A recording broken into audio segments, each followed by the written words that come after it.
guys! Welcome to my YouTube channel. Ang gala ko for today's video ay dito sa Britannia Island na mas kilala rin sa tawag na Britannia Group of Islets.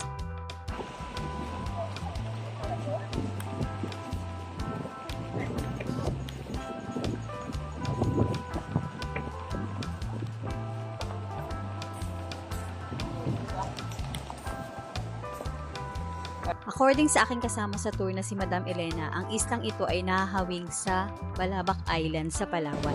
Pero ang islang ito guys ay part ng Britannia Island at tinatawag na Hagonoy Island. Ang ganda ng buhangin, grabe. Sila nga pala guys yung mga kasama ko sa tour na ito. At ito naman si Madam Elena at si Sir Rods.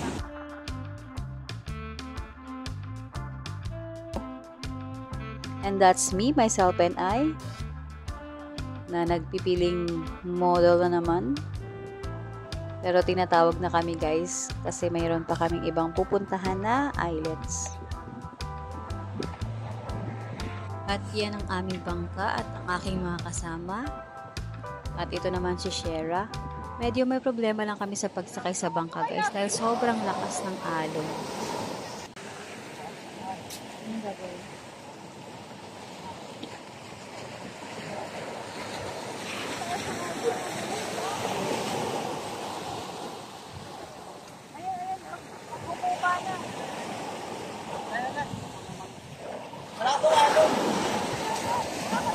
Hindi ko na nakuhaan guys ang pag-akyat namin sa bangka dahil sobrang lakas ng alon.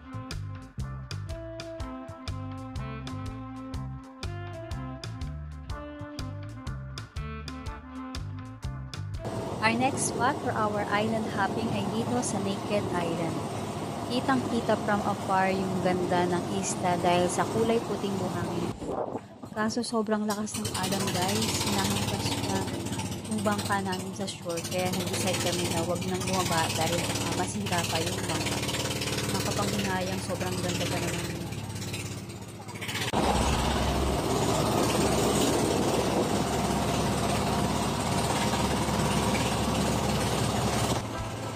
At natatanaw natin ngayon ang iba pa sa mga isla dito sa Britannia.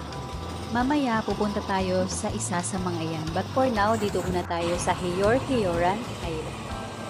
Sobrang daming tao guys. Mukhang marami nang nauna sa amin sa isla na ito. Kaya nag-decide kami na wag na rin bumaba at pumunta na lang sa next island. We are now here at Buslon Island at dito na rin kami mag-stay for an hour or more para sa mga gustong maligo at ma-enjoy ang isla.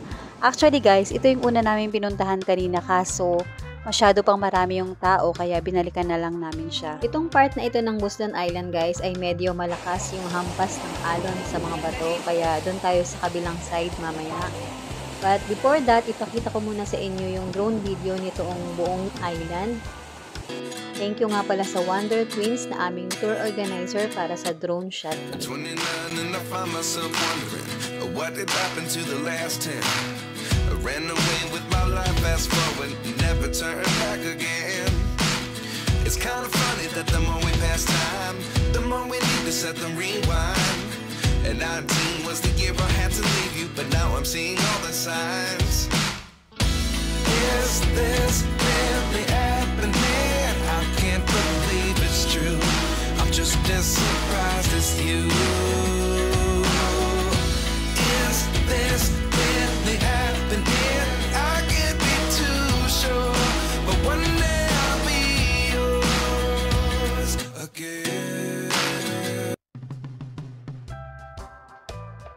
And this is the other side of Buslon Island guys at yan ang mga nag-e-enjoy sa kanilang paliligo. May mga water sports activity nga din pala dito guys sa Britannia.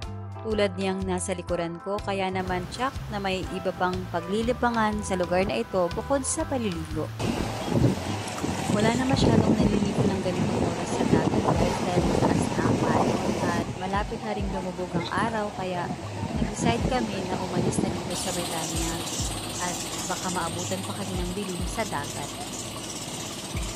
Walking distance lang from the jump-off area nitong Britannia Island ang aming transient house. Kaya naman, sinamantala ko na rin mapanood ang sunset bago bumalik doon.